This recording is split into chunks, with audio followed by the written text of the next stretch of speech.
Supa ug noodles ang kasagaran ginatag sa mga rasyon karon. Pero pwede kaha kining mahimong mas lamian ug healthy pa nga pagkaon kung unsaon sayron ta pinaagi niining report.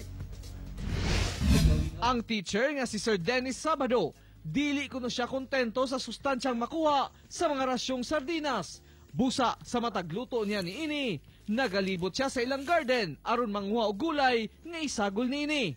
Sa iyang pag-home quarantine, specialty sa iyang pagluto, tinapa with bahay kubo nga mga gulay. Magluto mi og tinapa, sagulan na mo og daghang gulay para healthy siya. Natay kalabasa, okra, talong, patula.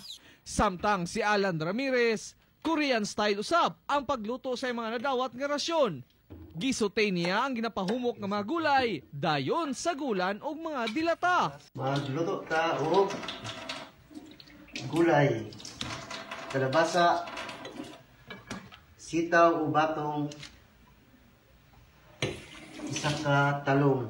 Ang ginabuhat nila Alan o Sir Dennis, sakto kuno sumala sa National Nutrition Council Region 11 aron madungagan pa ang sustansya pinaagi sa mga gulay nga isagol sa mga rasyon sama sa noodles o sardinas. Vegetables, ganon, para mas maging nutritious yung pagkain, yung sardinas.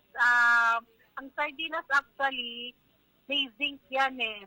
Ang gihimo namo para healthy ang rasyon since daghan kay mig mga nadawat nga tinapakaron, so amo lang gulayan.